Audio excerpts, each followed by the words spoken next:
اعوذ باللہ من الشیطان الرجیم بسم اللہ الرحمن الرحیم فَأَمَّا إِن كَانَ مِنَ الْمُقَرَّبِينَ فَرَوْحٌ وَرَيْحَانٌ وَجَنَّةُ نَعِيمٍ وَأَمَّا إِن كَانَ مِنْ أَصْحَابِ الْيَمِينِ فَسَلَامٌ لَكَ مِنْ أَصْحَابِ الْيَمِينِ وَأَمَّا إِن كَانَ مِنَ الْمُكَذِّبِينَ الضَّالِّينَ فَنُزُلٌ مِّنْ حَمِيمٍ وَتَصْلِيَةُ جَحِيمٍ إِنَّ هَذَا لَهُوَ حَقُّ الْيَقِينِ فَسَبِّحْ بِاسْمِ رَبِّكَ الْعَظِيمِ صدق اللہ العظیم۔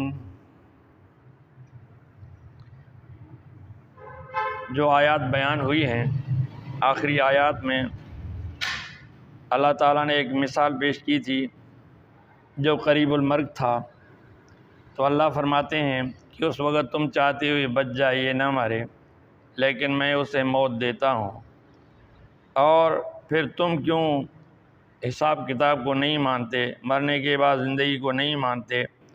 اگر تمہیں اتنی طاقت ہے تو اسے موت سے بچاؤ، اگر موت سے بچا نہیں سکتے ہو، موت آ گئی ہے، پھر اس کی روح اور جان دوبارہ لوٹا دو، لیکن یہ تم کر نہیں سکتے۔ اسی لیے تمہارے ہاتھ میں کچھ بھی نہیں ہے، میرے اختیار میں ہے پیدا کرنا، موت دینا، دوبارہ پیدا کرنا، دوبارہ زندگی دینا اور حساب کتاب کرنا۔ آگے پھر اللہ فرماتے ہیں یہ جو مرنے والا شخص کون ہے؟ فَأَمَّا إِن كَانَ مِنَ الْمُقَرَّبِينَ، پھر اگر وہ مقرب ہے، مقربوں میں سے ہے۔ مقرب معنی وہ نیک لوگ جو نیکیاں کر کر کے اللہ کے قریب ہو گئے ہیں۔ اگر وہ خاص لوگ ہیں، یعنی جس کا انتقال ہو گیا، وہ مقربین ہے، تو پھر فروح و ریحان و جنت نعیم، پھر اس کے لیے راحت ہے اور جنت کی نعمتیں ہیں اور امن ہے اور رزق ہے ہر طرح کا۔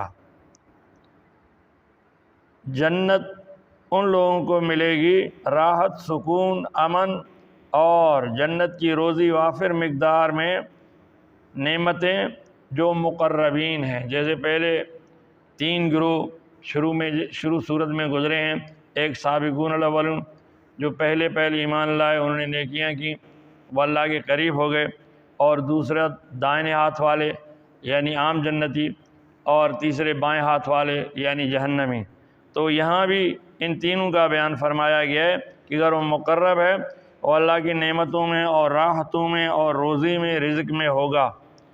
وَأَمَّا إِن كَانَ مِنْ أَصْحَابِ الْيَمِينِ فَسَلَامٌ لَكَ مِنْ أَصْحَابِ الْيَمِينِ، اگر وہ دائیں ہاتھ والوں میں سے ہے، یعنی عام جنتی ہے، مسلمان ہے اور وہ جنتی ہو گیا ہے، تو فرمایا فَسَلَامٌ لَكَ مِنْ أَصْحَابِ الْيَمِينِ، پھر اللہ اسے جنت میں داخل کرے گا کہ تیرے لیے سلامتی ہے، امن ہے، اے دائیں ہاتھ والے، اب تو بھی جنت میں رہ، وہ بھی جنت کی نعمتوں میں رہے گا۔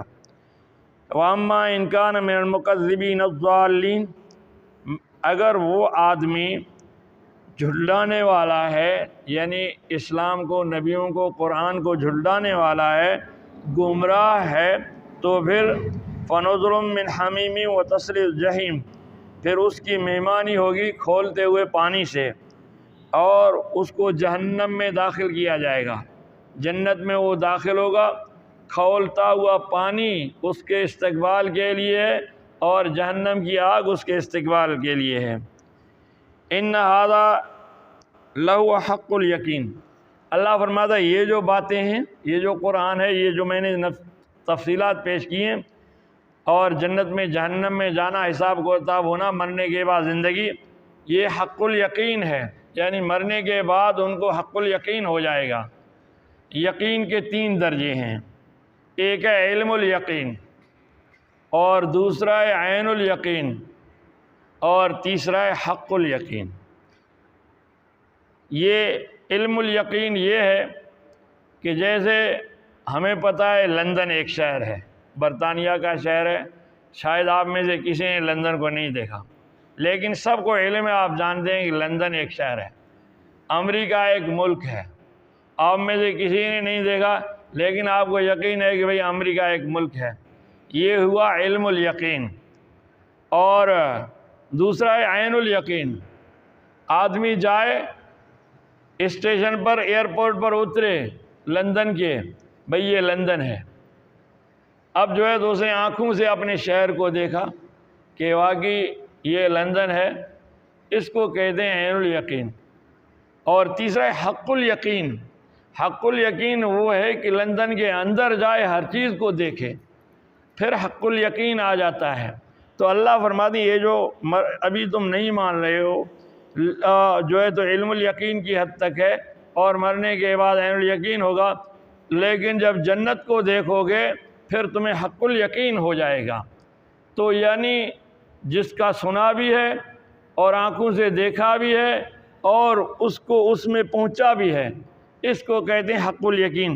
تو اللہ فرماتا ہے اب تمہیں حق الیقین ہو جائے گا کہ واقعی جو نبیوں نے بات کی تھی، علماء نے بات کی تھی، وہ سچ ہے۔ فسبح بسم ربک العظیم، پھر اپنے رب کی عبادت کرو، یعنی نماز پڑھو، اس کی تسبیح کرو، پاکیزگی بیان کرو، جو رب تمہارا عظیم ہے، بڑا ہے۔ اللہ کی تعریف کرنا، اللہ کی عبادت کرنا، اللہ کے سامنے جھکنا، یہ ہر مومن پر لازم ہے، جس نے ایمان لایا مسلمان پر لازم ہے۔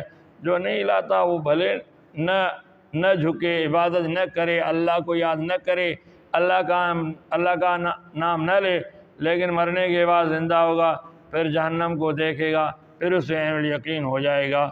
ابھی تو علم الیقین کی بات کو نہیں مانتا، مرنے کے بعد عین الیقین آئے گا، پھر حق الیقین آئے گا، جو بالکل حقیقت ان کے سامنے ہوگی۔ تو اللہ فرماتے یہ تمام چیزیں جو میں بیان کر رہا ہوں یہ حق الیقین ہیں، ان پر پکی اور سچائی کے ساتھ، پکائی کے ساتھ یقین کر لینا چاہیے۔ اللہ ہمیں عمل کرنے کی توفیق عطا فرمائے۔ یہ صورت ختم ہو گئی ہے، آئندہ انشاءاللہ صورت حدیث شروع ہوگی۔ وآخر دعوانا ان الحمدللہ رب العالمین۔